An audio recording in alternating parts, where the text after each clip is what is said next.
Did you know that every piece of foam you carelessly throw away could equal hundreds of dollars wasted, from waste disposal costs to the lost opportunity of recycling into high-value materials?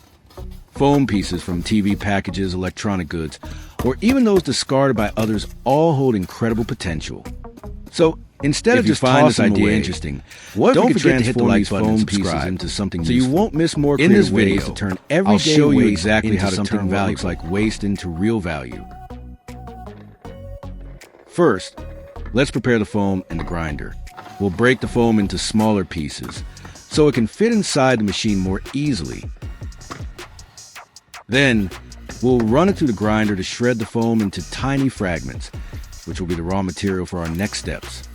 Before blending, cut the large foam blocks into smaller chunks. This way, they'll fit easily into the blender, and the blades can shred them more evenly. And remember, always wear a mask and gloves while working, because tiny foam particles can scatter into the air and irritate your skin or lungs.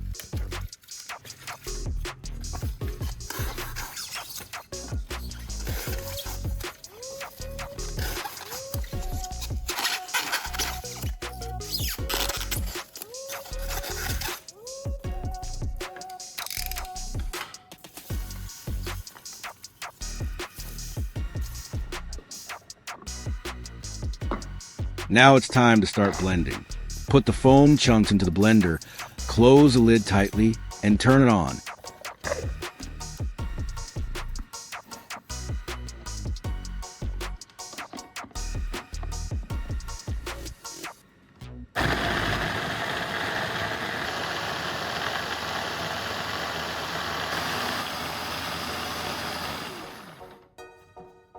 The foam will quickly break down into fine, lightweight pieces that we can use for the next step. My blender is a small one, so I have to work in smaller batches. But if you have a larger capacity blender, it'll save you a lot of time. A simple tip is to blend a small amount first. Pour out into a bowl, then continue with the next batch until all the foam is shredded.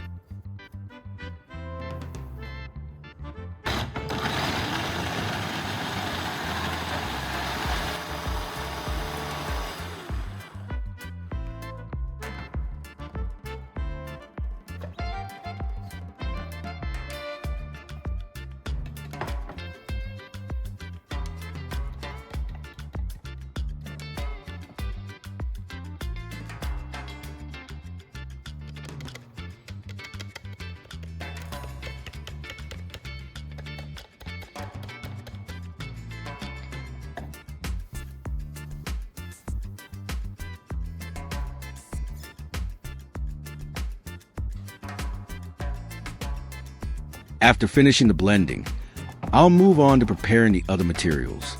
The next one we'll need is sand.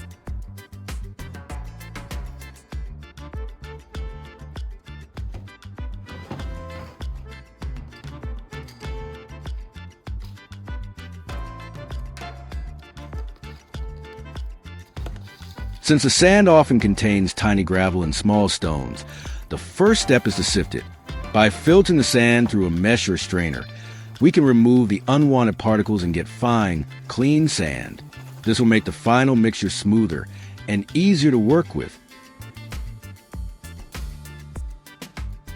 You might wonder why we don't just use sea sand, since it looks already fine and doesn't need much filtering. The reason is that sea sand contains a lot of salt and moisture, which can weaken the mixture and even cause long-term damage to the material. Construction sand, on the other hand, is stronger, cleaner, and much more reliable for this kind of project.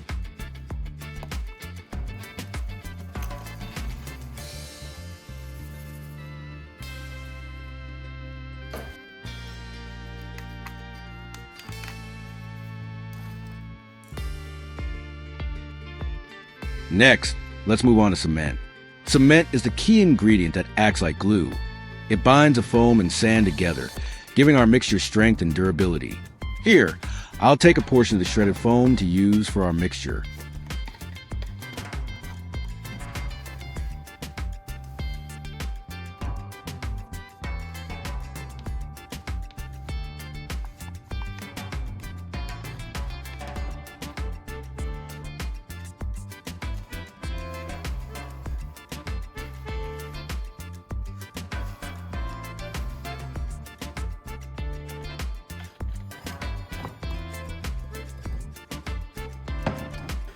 For the mixing ratio, I'll use 1 part cement, 2 parts sand, and 4 parts shredded foam.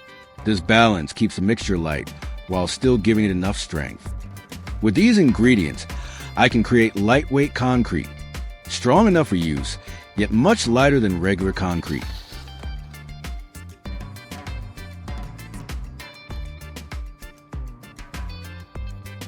Before mixing everything together, we need to prepare a special reinforcement, a homemade additive that can completely change the outcome. For this, I'm using white PVA with glue. I pour about 20 grams into a container.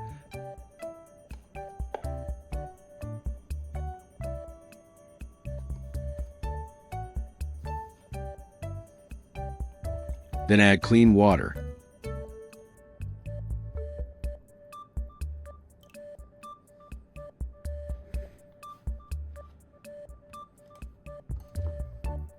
I'm going to make a simple tool to stir this glue mixture evenly.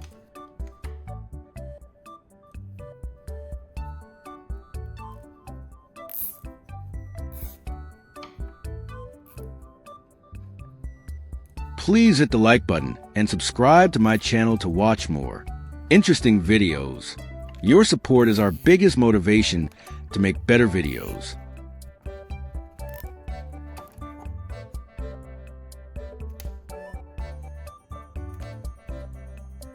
Please watch the video until the end and let me know which method you like most.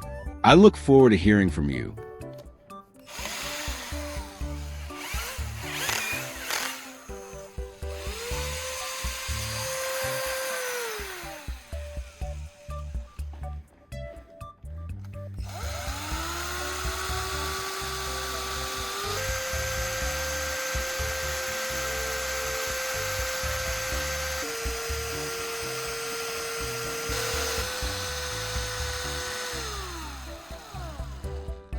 It may look ordinary, but this is where the mystery begins to take shape.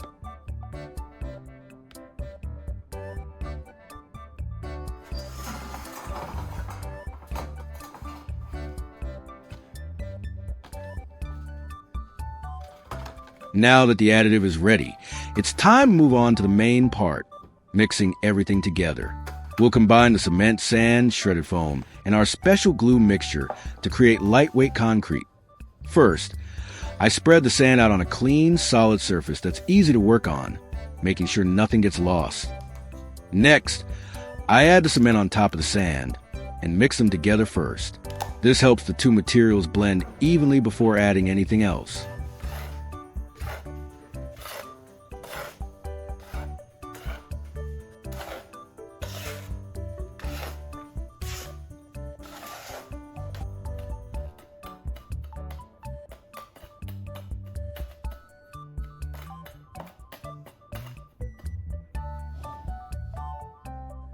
After that, I pour in the special glue mixture.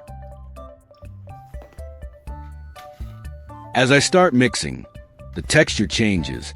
The dry blend of sand and cement becomes slightly sticky and moist, making it easier for the shredded foam to bond later. You can really feel how the mixture starts to come together more smoothly.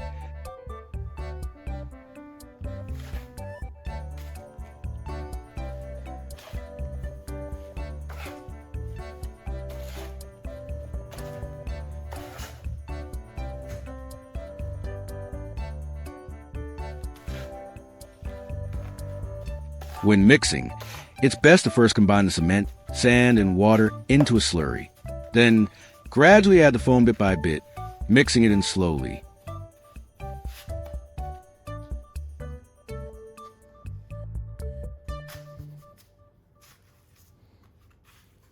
By mixing foam into the blend, we reduce the overall weight of the concrete while improving its insulation properties.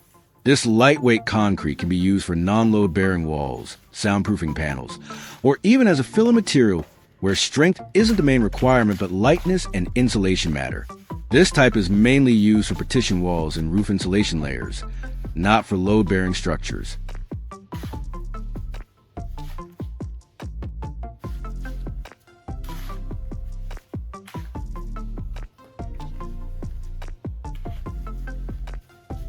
If you want it to be lighter, increase the amount of foam and reduce the sand. If you want it to be stronger and more load-resistant, increase the cement and sand while reducing the foam.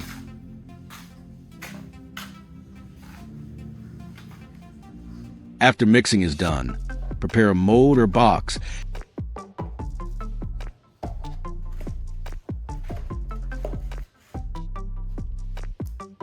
and coat the bottom with a thin layer of oil.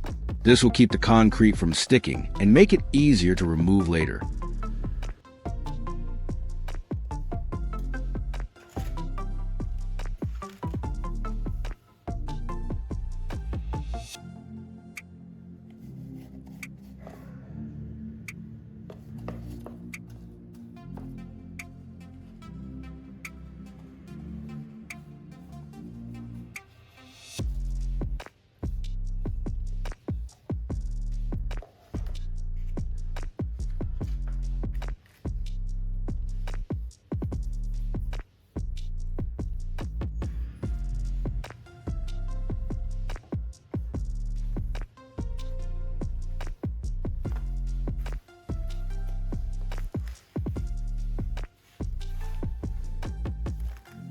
Next, pour the cement mixture into the mold, spreading out evenly so it fills all the corners.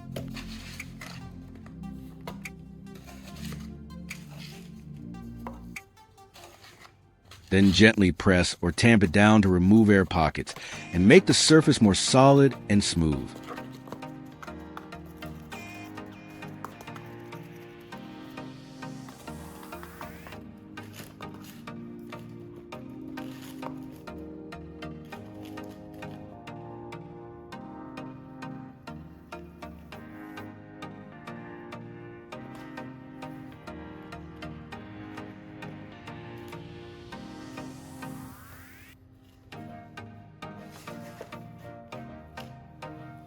Before it fully hardens, I'll pour out onto a flat surface.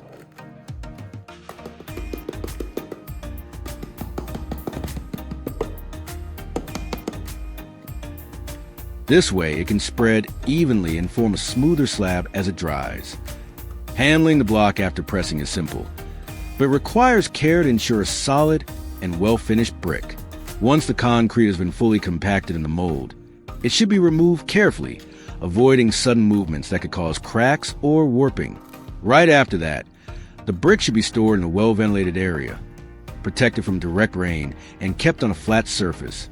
This step is crucial to prevent the block from warping during curing and to maintain its original dimensions, preserving both the aesthetics and the structural quality of the piece.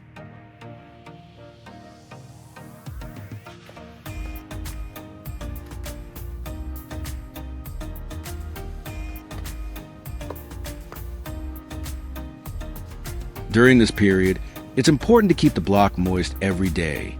Use a spray nozzle or gently pour water over it. This curing process prevents cracks, improves internal compaction, and ensures the concrete becomes strong and durable enough for use in walls. Ideally, keep it moisturized for at least 7 days, and if possible up to 14 days to achieve the best strength.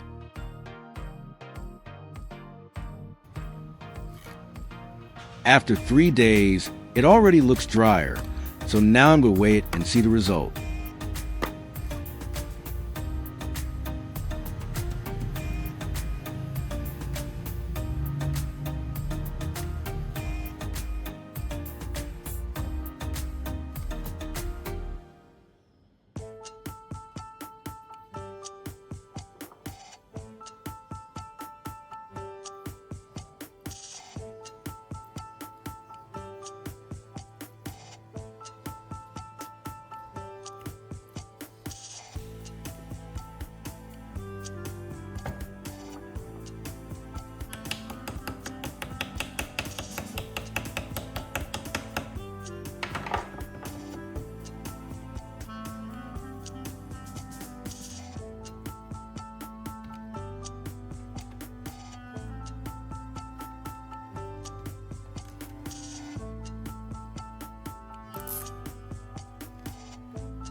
Compared to a regular concrete block of the same size, this lightweight concrete can weigh as little as 1/3 of the normal block. That means it's much easier to carry, reduces the load on structures, and makes construction more efficient. So with just foam, sand, cement, and a simple homemade additive, we've turned what looked like waste into a practical, lightweight concrete block. It's strong enough for walls, great for insulation, and much easier to handle than regular concrete. If you found this useful, don't forget to like the video and subscribe for more creative DIY projects. Great results. Do you like this idea? Thanks for watching the video. Goodbye and see you in the next video.